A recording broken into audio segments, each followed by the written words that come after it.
Alright, so here we are again. This is the continuation of Project Yellow Turtle. This is the leg that we've assembled and started fiberglassing. We've got the acetone can over here to hold it up and a brand new can of fiberglass resin just to hold it vertical while it dries. It's hard to see. In fact, it's almost impossible to see with the camera, but we have fiberglass going from right here all the way up into the seam, up to here, and then up to there. Well, the reason we stopped there is that we had to do a shoe. And what this is for is we're going to be using casters on the toes to prevent the toenails from dragging on the street and asphalt and causing problems. We got these rubberized casters. The rubber wheel, it's very hard rubber, but it does have a tiny bit of give. It's on a nice ball bearing swivel. The problem is that the plate is really large. So what we've done is we've made these, I call them shoes, but they resemble Japanese shoes, and for the rice paddies. Anyway, the caster will go on here. It will be able to rotate all the way to that point there, so it doesn't actually touch the toenail.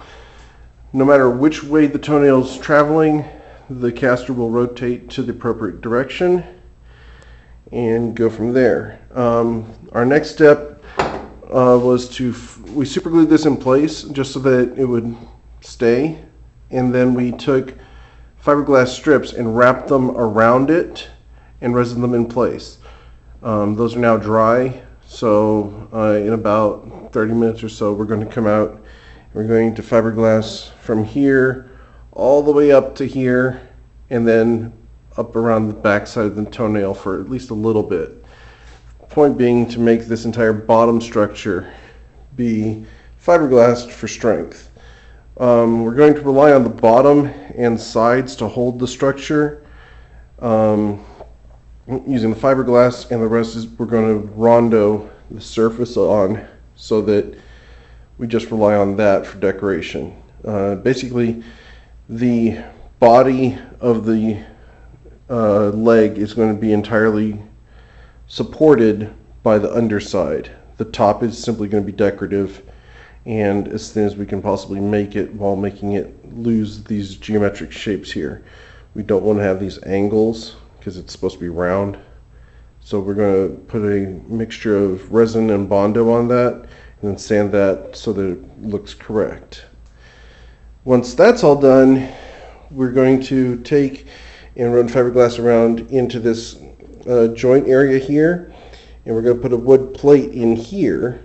And what we're using for the wood plates up here for the shoes is a red oak 1/4 inch thick panel, and we're going to put another one in here with a standoff, and we'll show you how we do that. But basically we're going to build a hinge using cotter pins and screw eyes, and we'll show you how we do that to attach the leg to the cod piece. The shoe up there is actually like one of these. We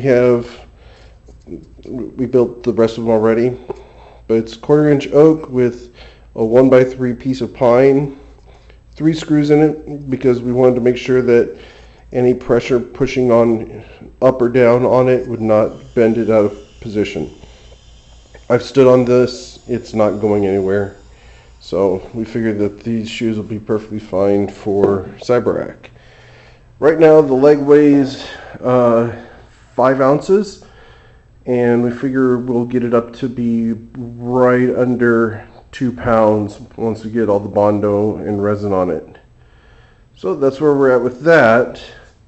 We've also taken and we took the measurements of the costume limits, and we have measured out a tape area on the ground that we have to fit the costume into.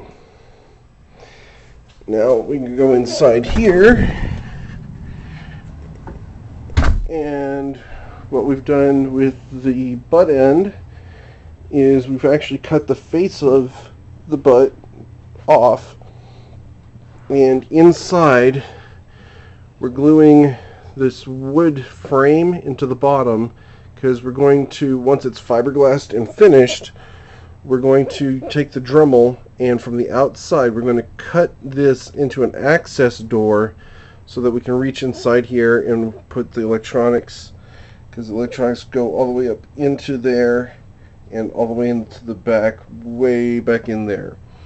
That's about a 3-foot stretch, and so instead of trying to reach it from the front of this thing, we're going to reach it from the bottom.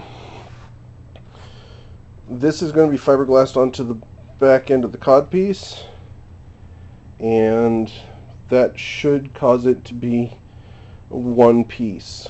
So that's where we're at right now. Like I said, we do have to get lights up into here, and that access panel is going to be used for that. We have some doodads over here on my desk that need to be used for attaching to that. These are pipes and an exhaust, and we'll show you when those get attached. But that's where we're at right now, and we'll give you an update when I have one. Have a good day.